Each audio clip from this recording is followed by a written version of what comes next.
That which causes us trials shall yield us triumph, and that which makes our hearts ache shall fill us with gladness. For the only true happiness is to learn, to advance, and to improve. None of this could happen without rejecting error, ignorance, and imperfection. We must pass out of the darkness to reach to the light. This was said by Fulgrim on the attainment of perfection. Hello, fellow worshipper of the Dark Prince, and welcome back to the Wisdom Warhammer channel. In today's story, we are going to go over the rise and fall of Fulgrim the Phoenician. I will be going over how he was raised on Chemos, and then being found by the Corpse Emperor and given his perfect children. Then I will talk about his time in the Great Crusade, and then his time during the Horus Heresy. I will finish up his story with Fulgrim's fall into the warm embrace of our beloved Slaanesh Prince of Pleasure and Excess. Now, with the introduction out of the way, let's dive into the bits of excess to learn this forbidden knowledge, shall we? When Fulgrim was in the hands of the Corpse Emperor, he was taken by a Dark Master and his rivals alongside his brothers and thrown across the galaxy. He was supposed to go to Trigoris, but the trickster Kegrak switched him and the Khan around, and he landed on the dark industrial planet named Chemos. This planet was always on the brink of collapse. Everyone worked constantly, no one saw the age of 40, and they worked to keep the populace alive. That changed when the Great Phoenician was found, and he was taken in, even though if he was a normal infant, he would have been killed. As he grew up, he learned the history of the planet and worked in the factories and learned the machines and eventually improved them. When that happened, the planet went away from the brink of collapse and thrived due to the leadership of Fulgrim. He lived a good life when Chemos thrived and was even married a few times, but he always outlived his wives, and as time went on, he gave the people something they never had. They had time to learn the arts, and they had time to rest and had hobbies. It was truly the age of perfection on Chemos. But then the Corpse Emperor arrived to reunite with his son, and Fulgrim kneeled before his father and left for Terra. When they arrived at Terra, Fulgrim met his sons, and he was horrified because his legion was plagued by an infestation that wiped out a majority of the legion. There were 200 to 300 legionaries remaining, but he spoke to them with a perfect speech that even the Corpse Emperor was impressed with. From that speech, he named the 3rd Legion the Emperor's Children and gave the Imperial Aquila to them to wear in battle. As the 3rd Legion was rebuilding, they fought and lived alongside the 16th Legion, the Lunar Wolves, and Fulgrim became friends with his brother Horus. There was another one of his brothers that he was closer with, and that was the Gorgon Ferrus Manus, Primarch of the Iron Hands. They became friends when they competed in the forging contest to create the best weapon. They competed for weeks, sweating and beating the metal, and when they finished, they both thought the other's weapon was the better one. In the first moment of friendship between them, they gave their newly forged weapons to each other. When Fulgrim and the 3rd Legion joined the Great Crusade, he and his legion worked alongside Horus in the 16th, like I said, until the 3rd Legion grew to a massive force. When Fulgrim and the Emperor's children left the side of the 16th, they were almost on the path downward into our Dark Prince's embrace. The first step they made was when they arrived at the planet Laren, and this planet had a Xenos race that worshipped our Dark Patron and built a beautiful temple for him. When the 3rd Legion and their Gene Father defeated them and arrived at the temple, Fulgrim and some legionaries went inside and found the Lair Blade. This blade held one of our demonic brethren inside, and Fulgrim was staring at the perfect blade and pulled the blade from its altar. As the Phoenician had the blade next to him as time went on, the demon whispered to him, and he was convinced that it was his mind speaking to him. As it corrupted him, he found out that his sons can improve themselves and allowed the apothecary Fabius Bile to enhance the 3rd Legion to perfection. These enhancements made the Emperor's children slowly fall into Slaanesh's embrace just like their father, and as time passed, Fulgrim went to Horus after he was wounded on Davin. When he arrived to check on his brother, he talked to his brother, and the reason he was injured was that the Dark Pantheon wanted to corrupt him, and they succeeded. When he talked to Fulgrim, he was easily convinced to join the War Master to kill the Corpse Emperor and his corpse followers due to the Lair Blade manipulating him.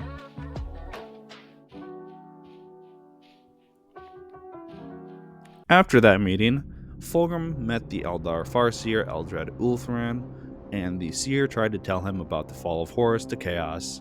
Little did he know, Fulgrim was fully corrupted, as well as the 3rd Legion, and the Phoenicians started to kill the Eldar war hosts and attempted to kill Eldred but failed. So after that, he left, and his war fleet went to every maiden world they could find and virus bombed them. The next thing Fulgrim did was when the War Master ordered him to convince Ferrus Manus to join the traitor side, but this failed, resulting in him knocking out the Gorgon and killing his personal guard. He escaped and went to reunite with Horus at the Isfahan system to start the next process of the rebellion. This next step required the purging of the Death Guard, World Eaters, Lunar Wolves, and Emperor's Children of the Loyalist elements and their legions.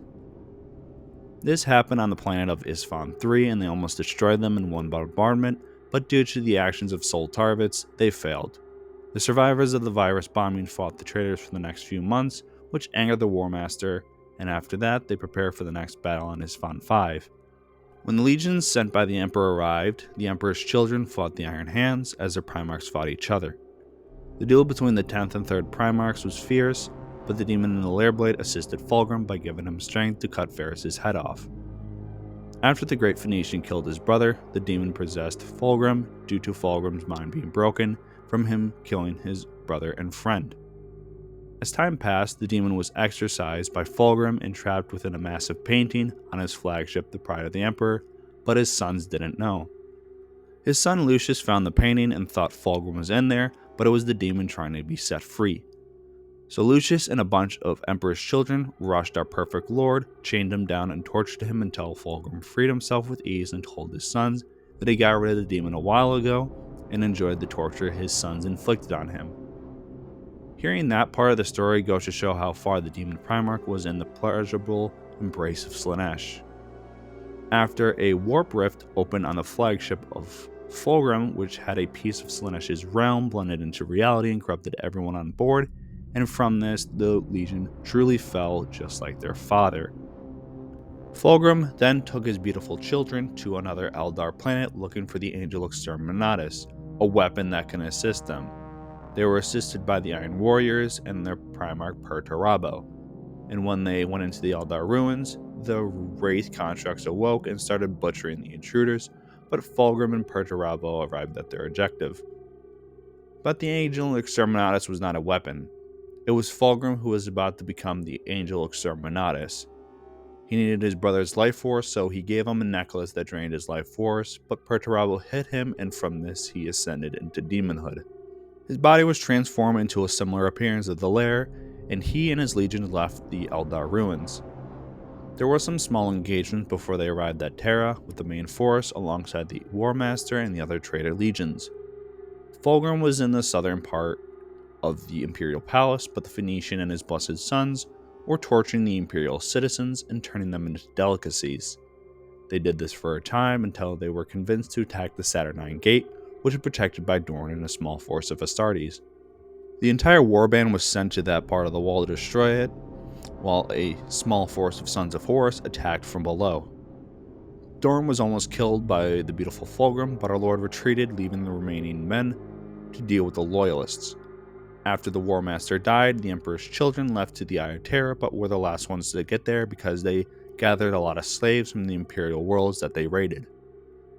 But one thing happened in an orbit of a planet they raided. They fought the Ultramarines in their successor chapters alongside Rabutai Gilman, their Primarch.